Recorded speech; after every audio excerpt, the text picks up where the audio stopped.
Hello to mystical chemistry. आज इस video में हम एक सोल्व करेंगे सीबीएसई का प्रीवियस ईयर क्वेश्चन। ये क्वेश्चन वैसे क्लास 10th का है। So let's try to solve it. सबसे पहले स्टेटमेंट पढ़ते हैं। A crystalline substance of green colour X emits gases of characteristic odour when heated over a flame. It first loses water and changes colour. तो यहाँ पर काफ़ी सारी information जो है हमारे सामने रखी गई है। फर्स्ट, अगर हम लोग इसको हीट करें, हीट करने का यहाँ पे सीधा सीधा मतलब है हम इस सब्सटेंस का थर्मल डिकम्पोजिशन करवा रहे हैं। तो यहाँ से हमें क्या क्या चीज़ें मिल रही हैं। First, it emits gases. Gases मतलब यहाँ पर मल्टीपल गैसेज रिलीज होंगी और उन गैसेज की जो स्मेल होगी वो एक यूनिक स्मेल होगी। Secondly, it first losses water and changes colour. सबसे पहले तो ये सब्सटेंस क्या करता है, हीट करने पर अपना कलर चेंज करता है। कैसे? वाटर मॉलिक्यूल्स को रिमूव करके। तो यहाँ से हमारे माइंड में एक ऐसा सोल्ट आना चाहिए जिसके अंदर कुछ वाटर ऑफ क्रिस्टलाइजेशन है, और जैसे ही उसको हीट करते हैं तो वाटर ऑफ क्रिस्टलाइजेशन निकल जाता है और कलर चेंज हो जाता है। तो ऐसा सब्सटेंस जो हमारे पास है वो हमें पता होना चाहिए, वो है ferrous sulphate FeSO4 dot 7H2O। तो ये प्रॉपर फॉर्मूला होता है हाइड्रेटेड फेरस सल्फेट का। इसका कलर अगर आप याद कर पाएं तो ग्रीन होता है। अब जब इस सोल्ट को हम लोग हीट करते हैं तो इसका थर्मल डिकम्पोजिशन होता है। सबसे पहले इसका फर्स्ट स्टेप में कैसे डिकम्पोजिशन होगा, इसके अंदर से जो 7 मॉलिक्यूल्स ऑफ वाटर हैं जो पहले इसके क्रिस्टल स्ट्रक्चर का पार्ट थे वो इससे अलग हो जाएंगे। तो सबसे पहले स्टेप में हीट करने पर इसका पार्शियल डिकम्पोजिशन होगा। क्या क्या बनेगा? FeSO4 ये बनेगा, प्लस 7H2O, ये 7 मॉलिक्यूल जो हैं बाहर निकल जाएंगे। अब जब ऐसा होता है तो इसके कलर में भी चेंज आता है। ये जो ग्रीन कलर हमें देखने को मिल रहा था ये किसकी वजह से था? ये प्योरली था हमारे पास 7 मॉलिक्यूल्स ऑफ वाटर की वजह से। जैसे ही ये निकल जाता है तो इसका कलर अब ग्रीन नहीं रहता, ये वाइट कलर का पाउडर फॉर्म में हमें दिखाई देता है, क्रिस्टलाइन फॉर्म में, सॉरी, ये वाइट कलर की फॉर्म में हमें दिखाई देता है। So this becomes white. Now अभी तक अगर आप देखोगे तो इसमें कोई भी गैस रिलीज नहीं हुई है, क्योंकि जब हम इसको फर्दर हीट करेंगे, जब FeSO4 को फर्दर हीट करेंगे तब जाके इसकी रिएक्शन होगी। On further heating it decomposes and produces a solid compound Y. तो जब इसको हम लोग फर्दर हीट करते हैं, FeSO4 जो हमारे पास फर्स्ट स्टेप में बना है, अगर हम इसको फर्दर हीट प्रोवाइड करें तब इसका फिर से डिकम्पोजिशन होता है, और यहाँ पर जो है हमारी जो गैसेज हैं जिनकी करेक्टरिस्टिक स्मेल थी वो अब रिलीज होंगी। तो इसका डिकम्पोजिशन कैसे होता है? इससे हमारे पास बनता है Fe2O3 प्लस, साथ में यहाँ पर रिलीज होती है SO2 गैस, साथ में हमारे पास रिलीज होती है SO3 गैस। तो ये जो दो गैसेज हैं इनकी बड़ी ही कैरेक्टरिस्टिक ऑर्डर होती है, इनकी स्मेल बड़ी यूनिक होती है, एक पंजेंट सी स्मेल होती है। अगर आपने जूनियर क्लासेस में एक एक्सपेरिमेंट किया है जिसके अंदर हम लोग आयरन सल्फाइड बनाते हैं, तो उस एक्सपेरिमेंट में एक्चुअली क्या किया जाता है, आयरन पाउडर को और सल्फर पाउडर को मिक्स करके हीट किया जाता है। तो इससे क्या होता है, सल्फर जो है वो आयरन के साथ केमिकली कंबाइन होता है। जब इस प्रोसेस में थोड़ा बहुत सल्फर जलता है तो वहां पर SO2 और SO3 गैस का फॉर्मेशन होता है, और वो यूनिक सी स्मेल जो है वो हमें इस डिकम्पोजिशन में भी दिखाई देगी। तो यहाँ पर जो इन गैसेस की स्मेल होगी वो कैरेक्टरिस्टिक स्मेल किसकी है? वो SO2 और SO3 की स्मेल है।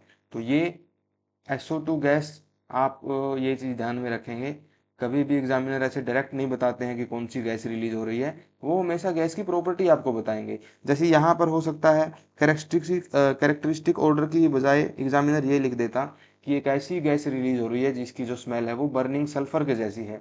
सो यू शुड रिमेंबर कि किस तरीके से सल्फर जलता है। सल्फर अगर जलेगा तो SO2 और SO3 गैस ही बनाएगा। तो इस तरीके से आपको ये ध्यान में रखना है। अब यहाँ पर जो कंपाउंड वाई हमारे पास बना है वो हो गया है Fe2O3, this is why, and FeSO4.7H2O ये हमारे पास हो गया है X। एक और एडिशनल इन्फॉर्मेशन मैं आपको बताता हूँ जो आपके बाकी सारे क्वेश्चंस में काम आएगी। कुछ गैसेज हैं जिनकी यूनिक प्रॉपर्टीज मैं आपको बता रहा हूँ। मान लो अगर किसी रिएक्शन में CO2 गैस बन रही है तो एग्जामिनर आपको कैसे हिंट देगा? CO2 गैस की कैरेक्टरिस्टिक आपको पता है, ये एक ऐसी गैस है जो कि लाइम वाटर को मिल्की बना देती है। Gas that turns lime water milky. अगर किसी रिएक्शन में हाइड्रोजन गैस बन रही होगी तो एग्जामिनर आपको डायरेक्टली नहीं बताएगा कि हाइड्रोजन गैस बन रही है, वो कुछ ऐसा बोल सकता है, a gas that burns with a pop sound. क्योंकि हाइड्रोजन गैस जब जलती है, ये बहुत ज़्यादा एक्सोथर्मिक रिएक्शन होती है, तो इसमें एकदम से साउंड प्रोड्यूस होती है, पोप की साउंड प्रोड्यूस होती है। So this is a gas that burns with pope sound. अब आपको पता होगा कि हाइड्रोजन गैस किन किन रिएक्शंस में रिलीज होती है। एग्जाम्पल के लिए मैं आपको बताऊं, जब मेटल की रिएक्शन होती है एसिड के साथ, तब भी हाइड्रोजन गैस जो है रिलीज होती है। नेक्स्ट एक और गैस करते हैं, NO2। ये गैस भी बड़ी यूनिक है। जब भी हम लोग नाइट्रिक एसिड के साथ में मेटल्स की रिएक्शन करवाते हैं तो काफ़ी सारे मेटल्स के केस में NO2 गैस रिलीज होती है। यहाँ तक कि एक जो CBSE का आजकल का जो फेवरेट क्वेश्चन बन गया है, जिसमें वो पूछता है लेड नाइट्रेट के डिकम्पोजिशन से एक गैस बनती है जिसके ब्राउन फ्यूम्स होते हैं, तो वो गैस कौन सी है? वो गैस NO2 है। So this is a gas with brown fumes. काफ़ी सारी रिएक्शंस है जिनमें NO2 गैस बनती है। तो अगर आप इन गैसेज की ये सभी प्रॉपर्टीज याद कर लेते हो, lime water milky, burning with a pop sound, gas with a brown fumes, या फिर SO2 गैस जैसे हमारे पास हो गई smell of burning sulphur, smell of burning sulphur, तो ये जो गैसेस की प्रॉपर्टी है ये काफ़ी सारे क्वेश्चंस सॉल्व करने में आपकी हेल्प करेंगी। एग्जाम्पल के लिए एक और बड़ा ही यूनिक क्वेश्चन मैं आपके साथ डिस्कस करता हूँ, जिनमें इसी तरीके के कुछ कॉन्सेप्ट का यूज़ होगा। तो ये है हमारे पास एक और इसी तरह का क्वेश्चन जिसमें एक सिमिलर कॉन्सेप्ट यूज हो रहा है। Let's first read the statement of the question. सबसे पहले देखो, a metal nitrate x on heating gives brown fumes. अब यहाँ पर ब्राउन फ्यूम्स बन रहे हैं। ऑक्सीजन गैस, एक ऑक्सीजन गैस बन रही है, साथ में येलो सॉलिड रेजिड्यू, एक सॉलिड रेजिड्यू बन रहा है जिसका कलर कैसा है? येलो है। अब the residue react with dilute nitric acid to reform X. जो ये रेजिड्यू बचेगा येलो कलर का, अगर इसकी रिएक्शन हम वापस से करवाएं नाइट्रिक एसिड के साथ, मतलब कि HNO3 के साथ, तो वापिस से हमारे पास क्या बन जाएगा? एक्स बन जाएगा। तो आपको पता होगा, इमेजिन करो कौन सा ऐसा सब्सटेंस है जो ये तीन प्रोडक्ट देगा। एक ब्राउन फ्यूम की गैस, ब्राउन फ्यूम की गैस कौन सी होती है? हमने अभी भी स्टडी किया है, NO2 गैस। साथ में बन रही है ऑक्सीजन गैस, साथ में बन रहा है एक येलो कलर का रेजिड्यू। तो ये आज के दिन CBSE का मोस्ट फेवरेट क्वेश्चन है। लास्ट 2-3 साल से हम देख रहे हैं ये क्वेश्चन हमेशा रिपीट होता है। This reaction is simply the thermal decomposition of lead nitrate. जो PbNO3 होता है, जब उसका हम लोग थर्मल डिकम्पोजिशन करवाते हैं, मतलब कि इसको जब हम लोग हीट करते हैं, तो यहाँ पर कुछ इस तरीके के प्रोडक्ट बनते हैं। फर्स्ट ऑफ ऑल आप ध्यान रखें, PbNO3 जो है ये होता है वाइट कलर का। जब इसको हीट करते हैं तो येलो कलर का एक सब्सटेंस हमारे पास बनता है जो सिंपली होता है PbO। इसका कलर कैसा होता है? येलो। साथ में यहाँ पर NO2 गैस बनती है, जिस गैस के फ्यूम्स कैसे होते हैं? Brown. So NO2 gas is a gas with brown fumes. साथ में हमारे पास बनता है O2। अगर आप इस रिएक्शन को बैलेंस करना चाहते हैं तो बड़ा सिंपल है, आपको यहाँ पर मल्टीप्लाई करना होगा लेड नाइट्रेट को 2 से, लेड ऑक्साइड को 2 से, और NO2 गैस को 4 से, ऑक्सीजन को 1 से। So this is how you will balance this reaction. तो कुछ इस तरीके से जो है ये रिएक्शन बैलेंस हो जाएगी। तो ये एक और इंटरेस्टिंग क्वेश्चन है जहाँ पर गैस से ही आपको काफ़ी कुछ हिंट मिलेगा। ध्यान रखें, ये 4 मेन हिंट मैंने आपको लिखवाए हैं। इन चारों गैसेस को अगर आप ध्यान में रखते हो तो आप काफ़ी सारे क्वेश्चंस को सोल्व कर पाओगे। एक और क्वेश्चन इसी तरीके का हम डिस्कस कर लेते हैं जल्दी से। Zinc granules are added to 2 test tubes. हमारे पास जिंक मेटल था जिसके ग्रेन्यूल्स हमने 2 टेस्ट ट्यूब्स के अंदर डाले। Test tube A contains dilute HCl and test tube B contain concentrated H2SO4। तो यहाँ पर जिंक मेटल जो है उसकी रिएक्टिविटी थोड़ी सी हम बोल सकते हैं मॉडरेट टू स्ट्रोंग होती है। अब इसकी रिएक्शन जो होती है वो HCl के साथ अलग तरीके की होती है, डाइल्यूट H2SO4 के साथ अलग तरीके की होती है, और कंसंट्रेटेड सल्फ्यूरिक एसिड के साथ अलग तरीके की होती है। तो अब हम लोग देखते हैं कि आखिर क्या क्या प्रोडक्ट इसमें बनेंगे। ध्यान दीजिए, जिंक जो है वो HCl के साथ, अब HCl चाहे डाइल्यूट हो चाहे कंसंट्रेटेड हो, सेम तरीके की रिएक्शन होगी, ZnCl2 बनेगा और हाइड्रोजन गैस बनेगी। सिंपल डिस्प्लेसमेंट रिएक्शन है, इसमें कोई भी मुश्किल काम नहीं है।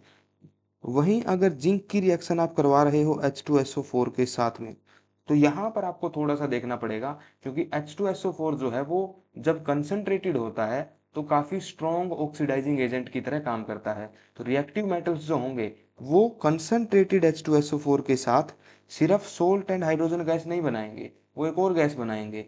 उस गैस की स्मेल होगी बर्निंग सल्फर जैसी। तो यहाँ पर जो है क्वेश्चन में भी बताया गया है कि जो टेस्ट ट्यूब बी हमारे पास है उसके अंदर से एक ऐसी गैस निकल रही है जिसकी जो स्मेल है वो बर्निंग सल्फर के जैसी है।